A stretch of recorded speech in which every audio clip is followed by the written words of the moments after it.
the River Trading Post Pod Network. Here we'll bring you interesting tips, tidbits, information, discussions, and music, and just about everything else of interest to collectors of fine Native American art. The River Trading Post Pod Network is brought to you by River Trading Post. Be sure to drop in and visit with us in Santa Fe, Scottsdale, or Chicagoland. And of course, you can visit with us anytime at rivertradingpost.com.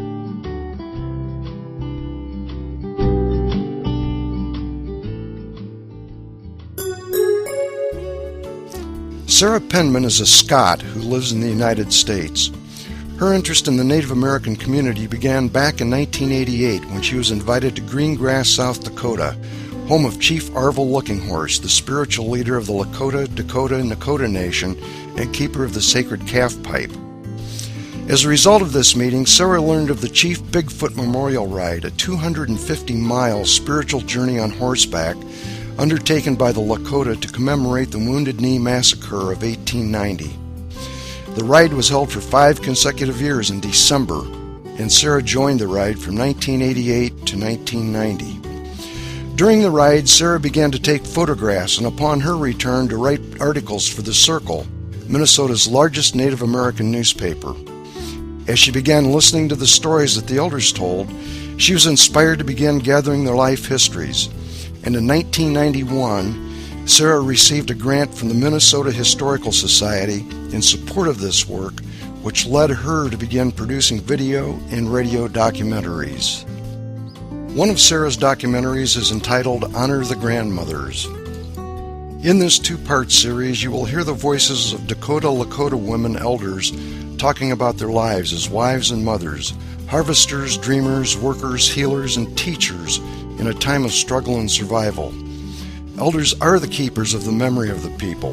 They remember the teachings of their ancestors, and they pass them on to coming generations. In this program, River Trading Post presents Part 1 of Honor the Grandmothers.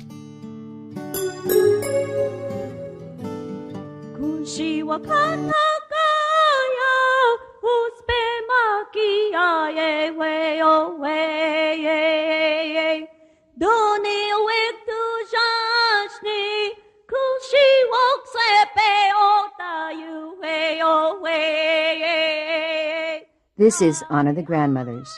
I'm Juanita Espinosa of the Dakota-Ojibwe Nations. I grew up on a reservation in the Dakotas. In the community where I lived, there were many elders. I was brought up to respect, honor, help, and treat them as my own grandparents, even though we were not necessarily related by blood. Traditionally, the grandparents often assisted with raising and teaching the grandchildren.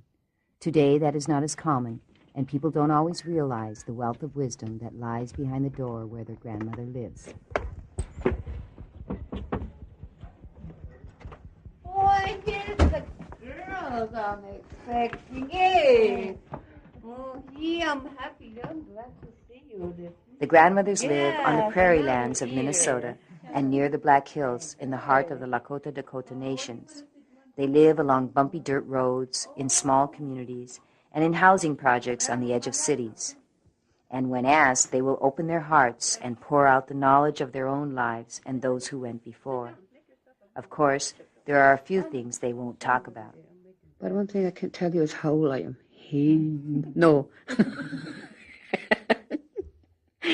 Yeah, this is silly, not help him. Beard, not help him. And I was born December 25th, 1928. Now turning to 63 years old, and I was born in Grass Creek near Manderson, South Dakota. And right now I lived in Ogallala housing. My name is Iola Columbus. I was born in Pipestone, Minnesota, but was raised in South Dakota on a small reservation by my grandmother. I'm Cecilia Hernandez Montgomery, and I was born on a Pine Ridge Reservation back in November 2nd, 1910. And my hometown is Kyle, South Dakota. My name is Rosalind. I was baptized by that name, Rosalind. And my other name used to be Laura New Holy. When I went to school, I acquired the name of Alice. But I don't know how that deal goes. Then I was born here in Grass Creek, and I'm still living here in Grass Creek. And I think I'm the oldest one around here now, besides the hills. My name is Stella, pretty sounding flute. And I'm a full-blood leaf shooter and Hunkpati Dakota. My Indian name was given to me by my grandparents. It's a sacred name. Nobody else has this name, and nobody could ever take it away from me. My Indian name is Tahishpa Washdewiya. That means pretty quill woman. I do have an Indian name. It's Hekotawi and means greyhorn woman. And there is a story about it. One of my grandmothers, I believe there was 6 or 7 sisters, one of them had this name. Before I was a year old, they gave me this Indian name. They put me in a buffalo robe and they put this eagle plume on my head. And my ancestor grandmothers told me a lot of things, but I was just a baby, a month old. The name is given to you for a purpose. You are to be like that person. Even today, I think about that. Well, am I doing right? Do I live up to that? That name kind of molds you to what you are. So before I die, I will fulfill whatever they requested when they prayed to God, when they pinned this eagle plume on my head.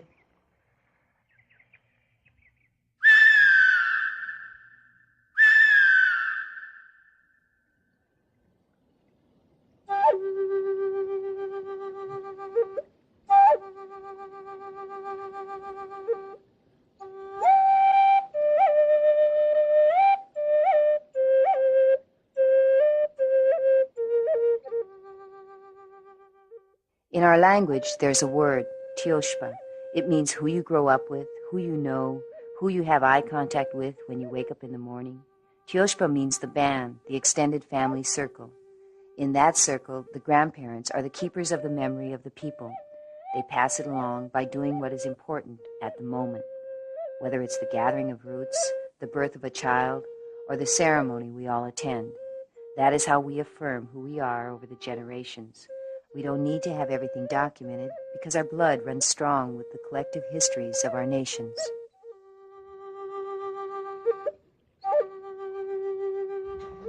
Oh, takojo una terio takatakuku kero chichakikte. She used to say, come, I'll go tell you these things, So then you could tell your takojas, your grandchildren. I came from a real traditional background. I was raised in a traditional way, and by that I mean when I was about, I would say around 3 or 4 years old, my grandparents wanted to raise me. And the reason for that was to pass on their knowledge of our culture, the traditions and things to one of the grandchildren. We live in a teepee. When I was a little girl, Grandma told us that when you go out, she knows when you go out. And when you come back in, she knows when you come in. And then in the mornings, make sure everyone's coming in. And then she fix the door, go to sleep. Early in the morning, Grandma get up and she make hot up soup, hot up food. She said, we all get up in a circle. We see each other, we know each other. When we know when someone's sick, or we're really close, the families. Our value system, our philosophy, the things that my grandmother, like, when I was raised by her, she'd talk about, having respect for other people, having respect for property, Respect everything. These are God's creations. Of course, you always say, Wakantanka, God's creations. Respect other people. Respect yourself. My grandmothers were really sincere. They always was humble, like to share. They never asked, "You want a cup of coffee?" They didn't say that. They go up and they take a cup and they put coffee in there and they look in their cupboards to see if there's a piece of bread. Honana, yuta, that means, here, eat this, be strong. That's the way my grandmothers were. The things that my grandmother talked to me about respecting and honoring people has really helped, whether it's young, old people, or little children, especially little children. I was taught by my grandmother that they were gifts from God and that we needed to raise them and hold them, revere them, and that they were holy, even though they're babies, talk to them. They can't answer you, but you're being heard. They would pray, they would look up to thank God for the stars and the moon, and especially Mother Earth. They always prayed to Mother Earth, and thank God for the water, the medicine, and the food that grows.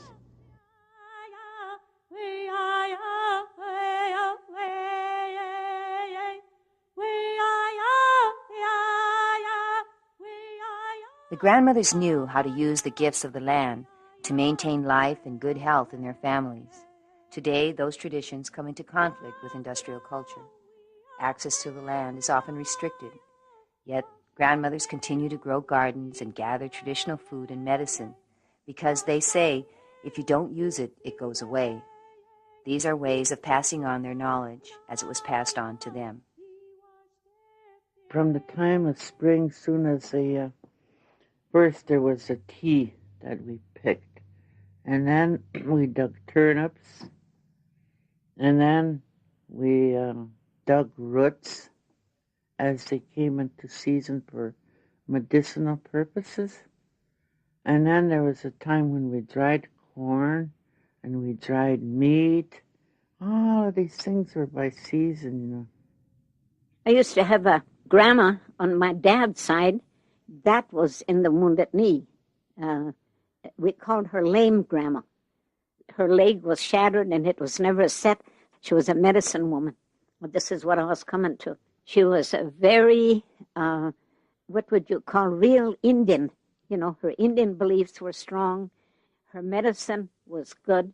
She believed in all the herbs and roots, leaves, and she used to come see my mother every now and then. She used to give her, they call them pejuta o pachte.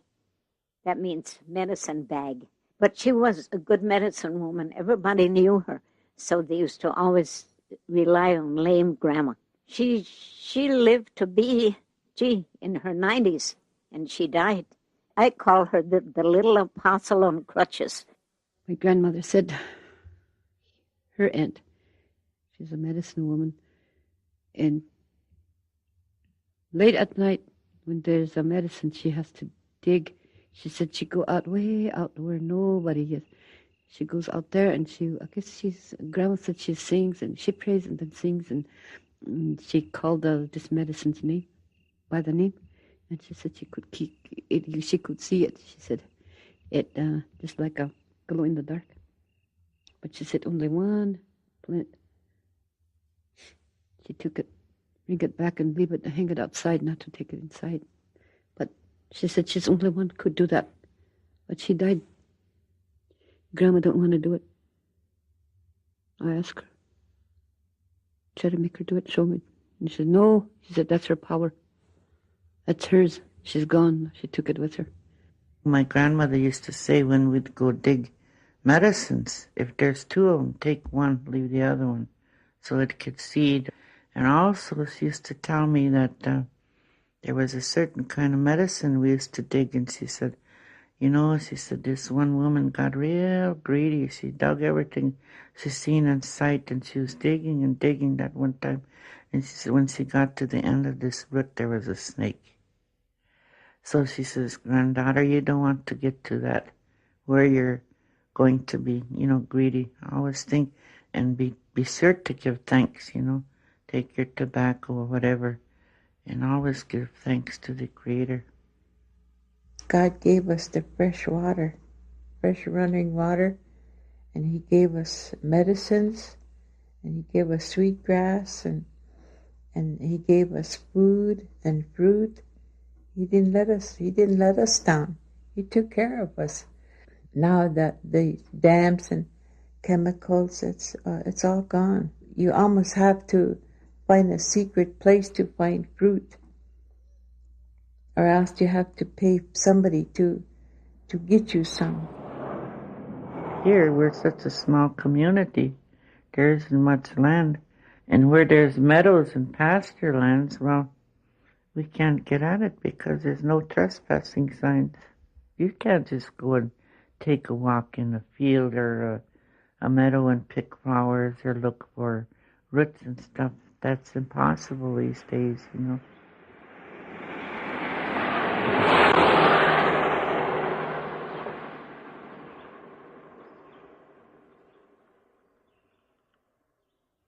Back in those days, nobody ate fancy or nobody go hungry because we ate from the same pot. Everyone, every family. And if one's don't have that much food, then we share, he said. So live in a circle is a good life. My kids are hungry. My grandchildren are hungry. They've got to eat. That's the way our ancestors prayed. Just one. We only want one deer today. We want a couple of buffaloes today. There's young couples are going to get married. They need a shina, a robe. And there's going to be babies being born. We've got to have some rabbit skins. Everything came from the garden, eggs and everything came from the chickens. When we ate chickens, and me and my brothers and my sisters used to milk cows early in the morning. Many's a time I got kicked over by one of the cows, my milk bucket and all. But we were brought up the hard way, but we never did go hungry because we were raised on a food what my parents, they were good providers. A lot of times I went to bed hungry on a reservation. Sometimes Mama would say, you kids, be quiet now. Daddy went to go hunt. But I know that she was praying, because pretty soon he'll be dark and she'll have that lamp. And pretty soon I could hear him. And he brought something back, Then there'd be butchering. And no matter how late it was, she'd cook. She'd wake us up, and then we'd eat. Just meat, just fried meat. Grandpa always say, which food is good for your body? I'm anxious to answer, but my cousin said, vegetable and milk. He said, the teacher told us to drink a lot of milk and eat a lot of vegetable. He looked at us and he said, let me tell you something. We're going to try this tonight. He said, let's put out a vegetable and a piece of meat outside. It was in winter. And we'll see which one we could use again. Next morning, I'm anxious to see which one we could use again. I was thinking, the vegetables are all frozen. Kaka, I think the meat. You're right, he said. You freeze the meat, you can use it again. But look, vegetable, that's how your body's going to be. He said, you're going to freeze easy. And by drinking a lot of milk, you get lazy. And you drink a lot of milk, when somebody talks to you, you sit there lowered and look like a cow God. Well, what shall we tell the teacher when we go back to school? What food is good for you?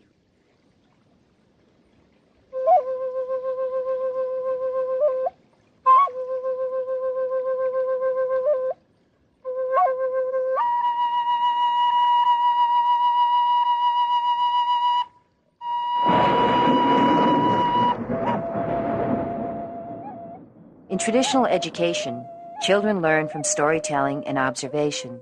But beginning in the mid-1800s, the U.S. government began a policy of removing Native children from their families on a massive scale. Boarding schools run by the government or by religious orders set out to, quote, civilize the savages and to destroy the fabric of Native culture. Many generations were shaped by this experience of having their entire culture denied.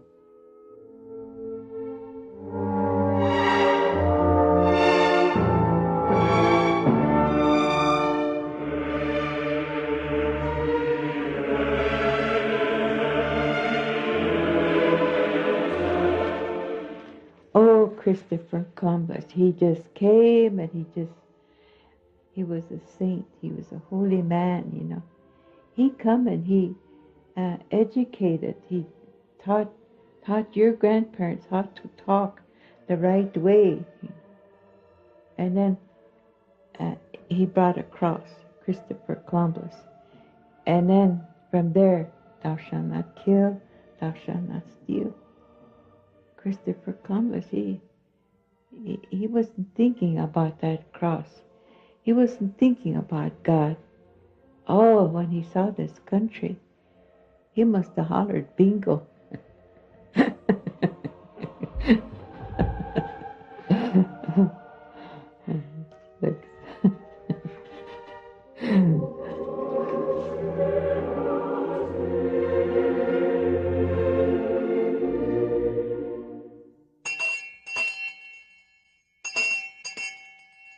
The first time I went to government school, I didn't know I was going. And I didn't realize it till I got there, because the only thing I can remember is that we were boarded on a school bus and we traveled for about like 2-3 days before we reached our destination, which was the Pipestone Indian School. And the only logical reason I can think of is that, you know, I wasn't being treated right at the other schools, because my first year of school, the white kids used to stone us after we got out of school, you know. I went to school at Steuben, South Dakota. It was a Catholic mission. I knew how to read and write and do sewing and to work mostly. And we sure done a lot of praying. But we weren't supposed to pray in our own language. They didn't teach us that only the white man's language. We're supposed to know that. We're supposed to forget, and not be like our ancestors, the red savages. We were taught that. Hallelujah, hallelujah, hallelujah. We had to wear woolen dresses, even during the summer. And that was terrible. Long sleeve woolen dresses, worn to town or to church. And it was dark red or dark green. So everybody knew where we were from, no matter where they seen us. They're from that Indian school. I went to school at Holy Rosary. I think the whole family did. It was strictly Catholic, boy. But you know how it is when you're in a Catholic school. Like we used to have picnics in the spring of the year, and that's when all the kids would get together, and they had a big, beautiful picnic ground out in the trees. And whenever we go out to the picnic grounds, boy, we had brothers stationed and nuns stationed all over, really keeping a close watch on us. We couldn't even, sit close together if we visited, or if we hold hands. But we used to sneak and hold hands. I tell you, you bring you up in a Catholic school, you just have to toe the mark. They thought we was lousy. make us take all our clothes off and put some kind of an ointment on our heads, you know. And then they even gave us some ointment to put on our faces. It had burnt our eyes. Oh, I said, somebody help us, you know, we're screaming. Painful to our eyes. And in those days, if our ancestors knew what child abuse was, they would have got it first degree. They took us to school in September, and we never got out of there till about June 1st. So we stayed there year-round. And if our folks wanted to visit us, they'd come. They used to camp in them days. See, this was back in the 20s. Oh, my mother would cook up a big storm for us. You know, we'd get hungry for home-cooked food. She'd make us wojapi and fry bread and bring papasaka and cook everything, you know, that we liked that we didn't get at the school. So we used to be tickled when they'd come and camp. I was so lonesome and homesick. And I told my grandmother, I said, they're mean. And to this day, I wonder how she ever communicated. Maybe she found somebody to interpret for her because she couldn't speak English. And yet she came back. She went somewhere and came back, and she says, I'm going to take you home. So I must have had a tough little grandma.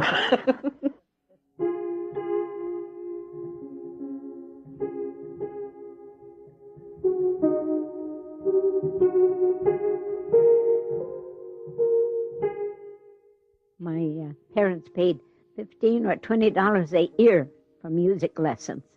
So I tell you, I got music in my brain till the day I die. I'll never forget the notes, because every time you made a little mistake on the piano, this teacher would be sitting there and she had a long ruler and boy, she'd whack her hands. I said, I sure learned music the hard way. I got it knocked into me. But I never did forget it. That's why I play by note, but I can't play by ear. Going to Holy Rosary is just like an army camp. You have to do this right on time and on the double, and you're not supposed to talk Indian, which is hard. If we talk Indian, they punish us. They slap us in the mouth or hit us in the mouth with a ruler. And then they got me to talk like they would. And to me, when I talk to them, they sound like a bunch of bees. You know? And pretty soon I got so I could, talk like they do, think like they do, which turned my whole world, kind of upside down. I was used to being a white person than being an Indian. But sometimes when the old lady come and wants us to interpret for her, that's the time it's really good to interpret for her. Big chance, fat chance to talk Indian, your own language. I'm so happy to see her. I always run over there to her, and I want to. Grandma, what do you want? What do you want me to tell you? You want me to interpret for you? I wanted to. In Indian, I said, "Uchi, tak yachi he. Yechi just kakte." She said, "Huh?" I said, "Yes. I want to came to buy bread and piece of roast." She said, "So it does." Looks like I'm tricky. Grandma told me not to talk Indian, but I want to talk Indian. So America the Beautiful. See, some of my keys don't sound them kids. It's hard. There's a lot of change between when your grandparents talk Indian to you all the time and in the Indian ways. It's more comfortable to me, but when I go to the white man's world, I have to be careful with a lot of things.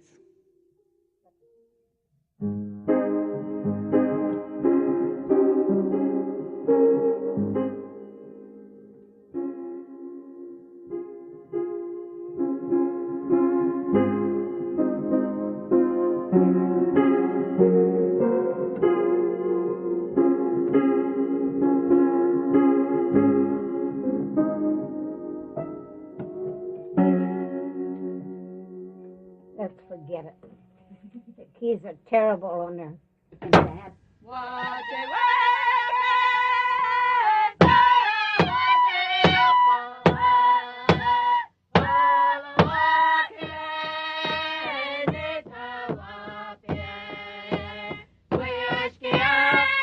This has been part 1 of Honor the Grandmothers, a documentary honoring the stories of Dakota-Lakota women elders. In part 2, we will follow the grandmothers as they leave the boarding schools and struggle to build careers, raise families, and maintain traditional values while the world rapidly changes around them. Honor the Grandmothers was produced by Kitchen Table Productions at the studios of KFAI Radio and Film in the Cities in Minneapolis and St. Paul. The producers were Monica Borlein and Sarah Penman. Ken Bramstead was the engineer. The music was by Paula Horn and Kevin Locke. The drum song was created by the Hautani Singers of Sioux Valley, Manitoba, and performed by Karen Artichoker, Catherine Grayday, Donna Haukus, and Patty Wells of Vermilion, South Dakota. I'm Juanita Espinosa. Thanks for listening.